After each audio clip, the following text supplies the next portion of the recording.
Voting by mail is playing a bigger role in 2020 than ever before, which is saying a lot considering it's been around as long as the country itself. And mail-in voting has been proven to be a secure way to cast a vote, as studies have shown.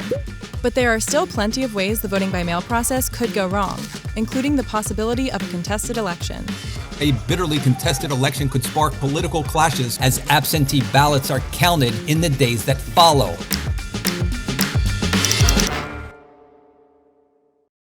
Voting by mail has been under scrutiny lately, and for good reason. Ballots sent by mail can get lost, delivered too late, or rejected due to minor technical errors. In the presidential primaries earlier this year, an NPR analysis found that at least 65,000 absentee or mail-in ballots were rejected because they didn't arrive in time. And with the recent changes to slow down the Postal Service, the number of votes that go uncounted could be much higher. As if ballots being delivered too late to be counted wasn't bad enough, Pennsylvania, a critical swing state, announced they will be throwing away tens of thousands of what they call naked ballots come November. To explain that, let's talk to Emily Kincaid, a candidate for state representative in PA.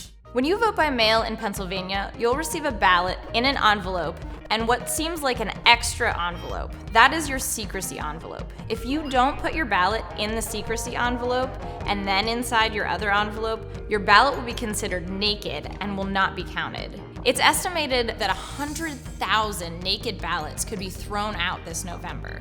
And to put that in perspective, President Trump won Pennsylvania by just 44,000 votes in 2016. So if you live in Pennsylvania, make sure you put your ballot in the secrecy envelope.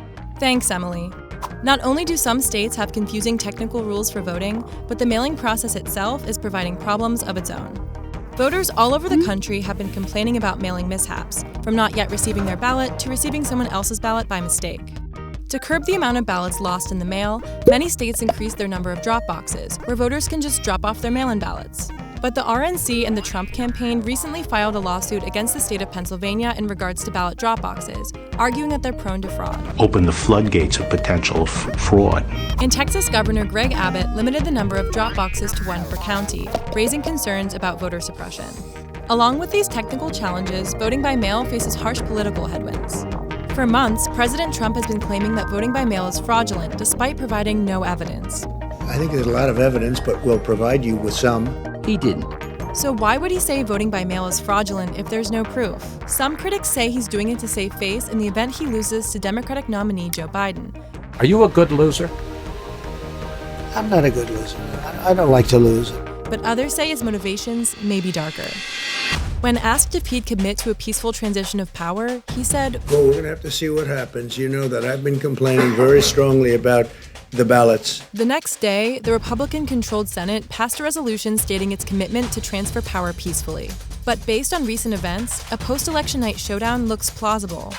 The incumbent president leaving office peacefully is one of the most important pillars of American democracy, which begs the question, has a contested election happened before?